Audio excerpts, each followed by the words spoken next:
Hey there, thanks for watching. Welcome to the Saturday Side Hustle. Today is Saturday, May 4th. May the 4th be with you.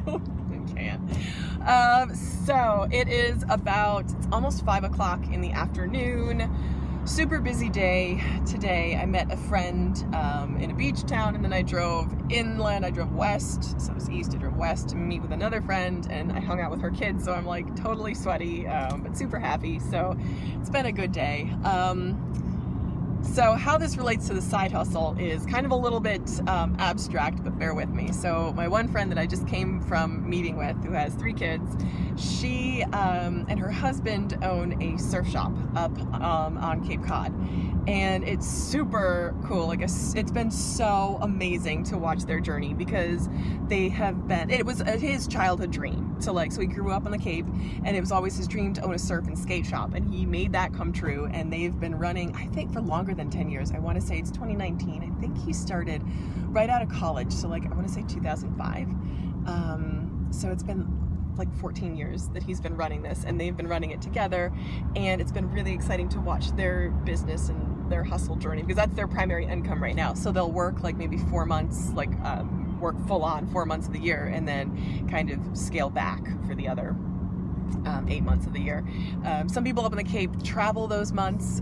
It's really kind of an interesting lifestyle. So I've really been motivated by her from a business point of view, because she's super savvy numbers wise, and she's really good at knowing where they are. She and her church, actually, the church that she's working at now with her husband, kind of helping out at, is offering Financial Peace University, and they're facilitating it. So it's really exciting to watch them do that as well, because they have had their ups and downs business wise as a couple, financially, money wise as well. And they're I think it seems like they're at a good place. They just bought some land, and they're building, well, they didn't just buy, they are building right now a shop that's like a live work kind of space, and it's really exciting to watch them. So she was kind of asking me, and she's super she can be really direct. So she was asking me about my business and what my plans are, what my game plan is. So it was good for me to kind of have that discussion with her, because she's done it. She's been through the whole incorporation thing, and she does taxes and stuff like that. She's really savvy numbers wise. She does QuickBooks. She used to do accounting for another small business on the Cape, so she's really savvy as far as that goes. So it's good to kind of be, I don't want to say cross-examined or put in the hot seat, but really sort of challenged by someone like that, who's a little bit further down the road when it comes to business. So that's how that relates to the side hustle. And I knew my numbers because I just closed the books for April earlier this week. So I was able to tell her, and I shot some footage of that. It's super blurry, so I don't know if I'm going to upload it or if I'm just going to tell you where I am, which would probably be a better idea. So for April, my gross income from my eBay store was around my gross $600. My gross expenses were closer to, I want to say 2, which was 30%. Yeah, that works. That sounds about right. 30%. So my selling costs were 30%. So my gross profit minus selling costs was around 400. But then I had expenses, and that was if I took out everything, I'm talking mileage, inventory. What else did I have? I just did this. I bought some supplies. That was the biggest thing, office supplies, to sort of restructure my storage space. That was the biggest expense, hands down. So if I take all of that out, I actually was in the red by $16. So I was a negative $16. And the way all that works out without going into debt is that I took from the profits that I'd had from previous months, the carryover profit. So that's how that worked, which, as far as profit goes, it doesn't make sense. It's a hobby. This is a hobby at this point. Month 4 of the year, closing month 4 of the year. It's super still a hobby. But there are a lot of other benefits that come with running a business, which I'm happy to have. Sort of the perks of being a business owner, which again, I'm happy to do. I won't be claiming a loss, but I will for sure be deducting absolutely everything I can. So that's where it stands in regard to the numbers on my side hustle thus far. So that's sort of my official side hustle. That's the biggest one that's generating income right now, is the eBay store. But I also talked about last week finding just a JOB to bring in some extra income, and that is still absolutely on the table and something I'm looking for actively looking for. But as I mentioned in my last video, the whole opportunity cost versus benefit, it's tough to sort of figure that out and say, hey, is it worth it for, you know, $10 an hour when I could be, you know, what is my time really worth, is what I'm saying. And right now, it's like I'm not really doing anything, but I also am not spending anything. So I'm continuing to sort of weigh that out in the balance. In the meantime, I am doing absolutely everything I can, especially this month, to tighten up my defense and make sure that I'm playing a really good planning, spending, budgeting game as far as that's concerned. So that is sort of the side, I want to say oblique, like the peripheral side hustles that I have going on. As well as sort of expanding into things. And this is the biggest one. This is the block that's happening. I know.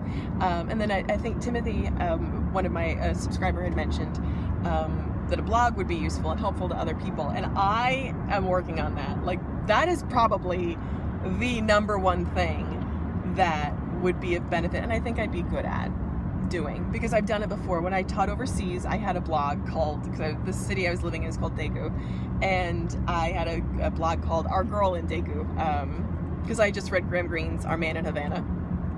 I was like, oh, I was inspired by that. So I kept that up the 2.5 years that I was abroad, and I pretty much blogged every day. So I know that that's something that I can do, and I think that it would be something that would be helpful and another way to generate some additional income. I can't, and I do know what's stopping me. I know the number one thing that's stopping me is it's challenging for me to figure out my angle. Like, how am I coming in? What is my tone? So that's number one, is like, what's my angle? And like sort of the point of view that I'm taking. And I know that shouldn't stop me, and I don't want that to stop me. I want to just jump in and start writing. Like, that's how I was trained. You just jump on in. And where your story starts is very different from where you actually start writing. So I know that the way to get over that is to just do it. The second thing that's really stopping me, and that's holding me back, is the format. Like, I just don't like the way that the blog looks. So I'm hesitant and reluctant to publish anything.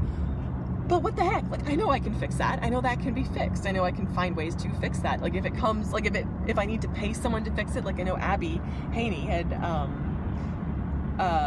what did she go, Buy Life Back? I know she had paid someone to design her website, and I'm like, that actually might not be a bad idea, because I don't know anything about designing websites now, and what it would be is the time. Like, I'm paying someone for their time and their expertise to get me up to speed quicker.